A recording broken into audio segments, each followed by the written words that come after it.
in a position, we are at certain situations right now. We are waiting for a future where whole of the indigenous peoples half of the indigenous peoples of these regions are going to be affected due to these dams. We are going to be displaced from our homeland. So by looking this, whole scenario of displacement, induced development, induced displacement, we see all the beautiful places in Assam or whatever in Northeast. You will able to see the Numaligo refinery. When comes towards to the airport near Borja. When you go to the Margarita, when you go to the upper part of Arunachal Pradesh near Mesuka, almost all the land has been taken away from the indigenous peoples in the name of development. Initiatives or projects which are pursued in the guise of promoting renewable energy or climate change solution. I think even for that matter, the sustainable development goals, realizing SDG goal, for example. I think there are a lot of initiatives which will affect the rights of communities over our land and resources, and then of course complicating the pattern and nature of conflict and also displacement in the region. So I just want to give some of the concrete examples. All over Northeast there are 200 plus dams when you look at the energy sector, and just in Manipur recently the government has said declared that there will be 32 dam planned just in a small state like Manipur, and of course like our friends coming from Tamenglong. In the previous panel, and their land will be one of the area where the maximum number of dam will be planned in Manipur, over the rivers like Barak and then Iran River. So I wanted to highlight some of in Manipur, for a long time, hydropower projects continues to be one major cause of displacement. This is the submergence by the Mapitel Dam. Here, it displaced around 5 villages completely, but in terms of the submergence of the agricultural land and the forest area, so when you talk about displacement, there are two aspects. One is the direct physical displacement, complete submergence or complete eviction of of the physical settlement or the communities. But another aspect of displacement is the displacement of people from their livelihood source or from the cultural source, And I think that aspect of displacement. So if you look into those aspects, it impact a lot of, more than 10 villages are directly affected, and then of course there are other indirect effects, both in the upstream and downstream areas. So I'm really missing the VC of the MLU.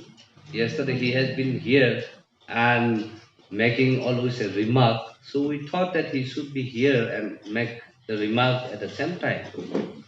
So anyway, this is part of the process where we all see and witness that all the experts actually run away when the activists really come forward to speak. So therefore, let me start with, when you talk about your identity and culture, I think if there is no land, there is no identity, there is no culture, and there is no language. So you are nobody. The recognition of yours is nobody. So therefore, I think land is a major issue. As Shivani pointed out, land is life. And when there is land, there is culture, there is identity, and therefore I have a land in Tripura, so I'm a Tripuri, so I'm a Tripura. So this is my identity. But if I don't have land, can I be proudly say that I'm so and so? No. So therefore, let me start with this. We have been also fighting for that.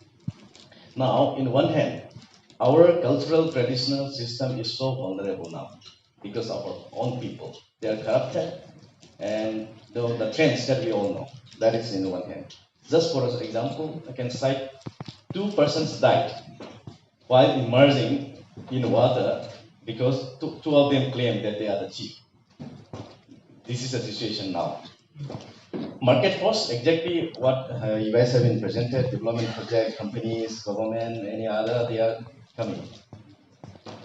System that should exist so that all these see in Northeast we have around 10 autonomous district councils, which is basically for protecting the tribal rights and the land of the indigenous people.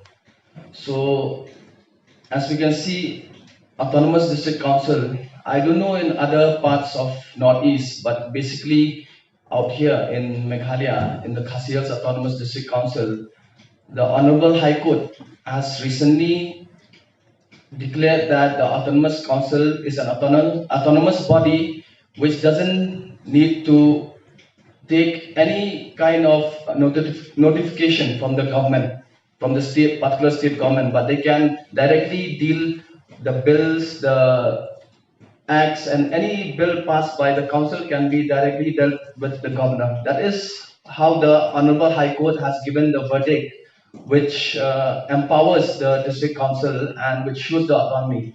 So I don't know in other region of the in other autonomous council how are they benefiting or how are they protecting the tribal rights of the particular community because they are autonomous body. So as we see in our Khasi Hills Autonomous District Council, whatever project or anything which comes, be it from the center or be it from anywhere, they have to get the clearance from the Autonomous District Council. Right in the blazes.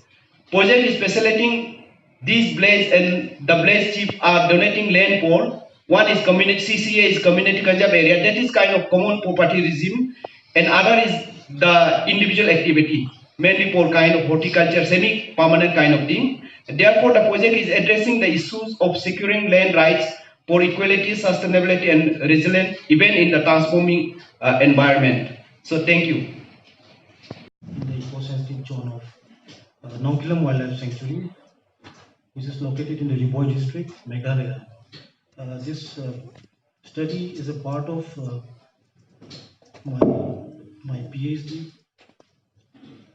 which I am undertaking under Martin Luther Christian University.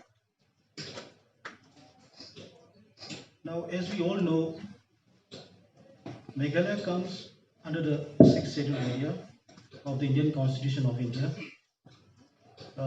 which provides the provisions for different rights, protection on land, forest, custom, etc. And which also gives power under Para 3, which confers of the Autonomous District Council, whereby constituting these three,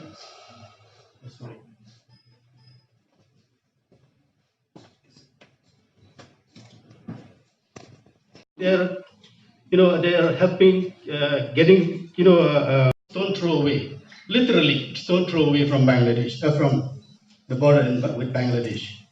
So we used to have an orchard, an orange orchard, and when my grandmother was alive, that was a healthy orchard, and we used to harvest lots of oranges from the orchard. But once my grandmother died, she had to return the land to the owners, which are the clan. Lavinia today was mentioning about the land system or the land tenure system in the Meghalaya, but I'm going to talk about the land system in Giant Hills, a place where I'm working at. And in this particular area, in the southern border of Giant Hills, the land tenure system is that the land is owned by the clan. So once my grandmother,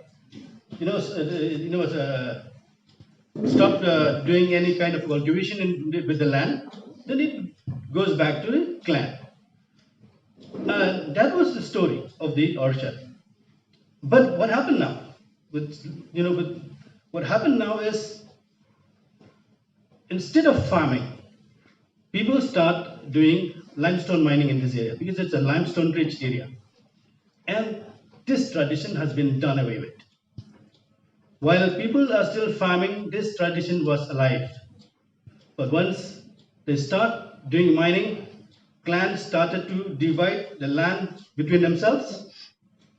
And then those who cannot mine, then they let it to somebody who can mine the limestone from the area. And since in that particular area mining is done through mechanized way, it involves huge amount of money. So only those rich people can engage in those kind of business. So now this land tenure system in that particular area we can see is no longer there. because the clan, after they have divided the land among themselves, they have given it to the highest bidder. And then there's another story about a place called Nongkle. This is a very distant place. It's even in the for us people in Giant Hills, this is it's very far, and the road is very difficult to that area. So once I visited that area and had a talk with people in that area. At that point of time, I think that was in the early 2000. People were still, from them I learned that they're still maintaining the traditional land tenure system. Here, the land tenure system is that the land belongs to the community. It's no longer, it's unlike the land in the southern border, where the land belongs to the clan. But in Shillong, partly this is a village in the Nongkle Elika, land belongs to the community. So I met the farmers and they said, yeah, the land belongs to the community. As long as we, cultivate in the land, we can continue doing cultivation. But the moment we stop, for it, and after you stop using it for 3 years, then it goes back to the community. But again, what happened? At some point of time, I don't remember the exact year, Lafarge came with a plan to start a huge cement company in that area. So we protested. And my reason to protest is because that particular area, the Shillong area, I call it the cave capital of Meghalaya, because we have lots of caves in that area, exotic caves in that area.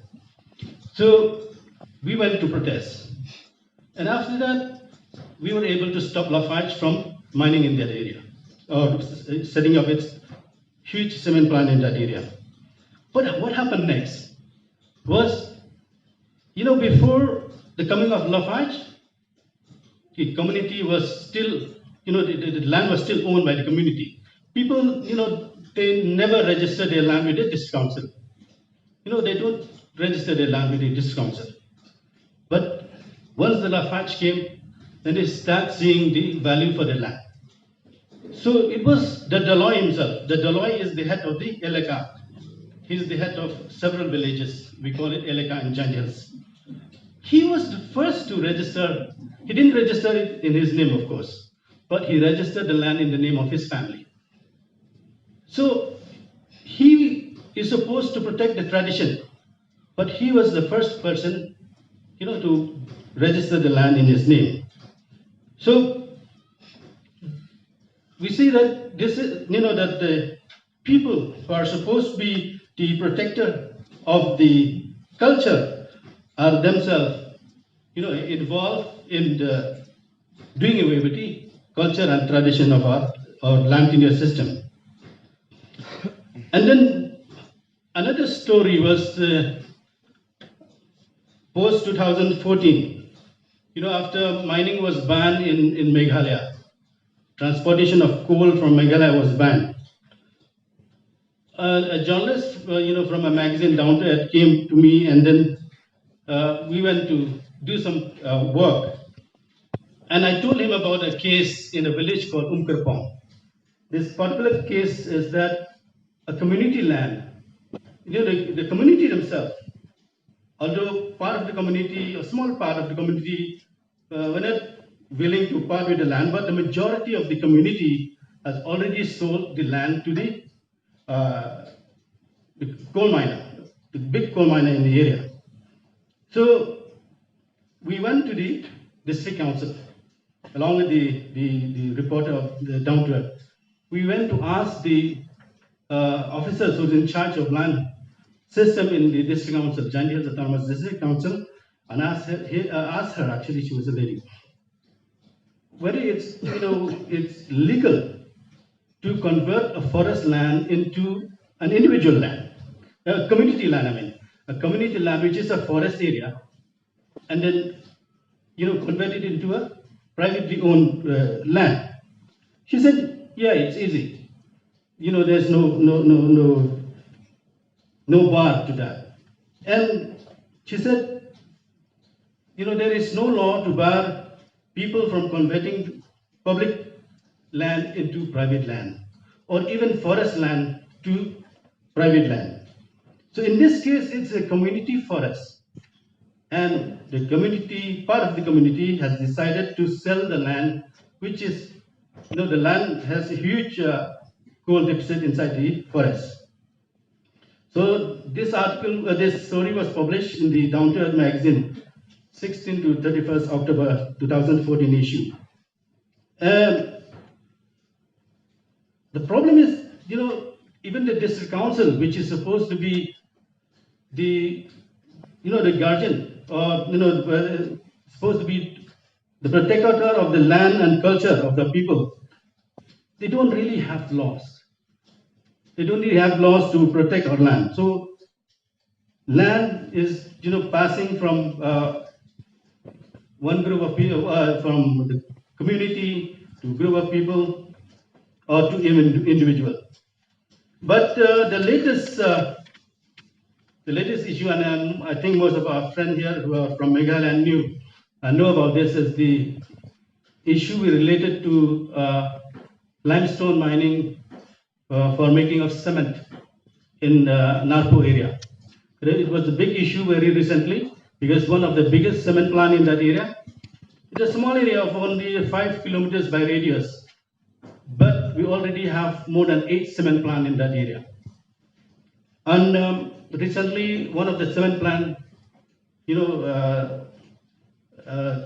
request for forest clearance to get another mining land, but the people protested against it. My point about this particular area, this is called Narpo area. Narpo area now, most of the land is being owned by the cement companies. The question is, most of the cement companies are non-tribal entities. They are non-tribal entities, and they are now. I look at for this speech, I look back to some of my articles and I realized that I interviewed one of the secretary of the local Darbar in Longshnong, and at that point of time, he told me that 60% of the land now belongs to the companies. So, these are some of the issues which are related to land. The stories that I'm telling, which are related to land, that in spite of having this, this tradition of land tenure system, we're still losing our land. Everybody seems to be so clear. And Mr. James, for your contribution. Can we invite our chief guest here, please? Dr. Fernandez.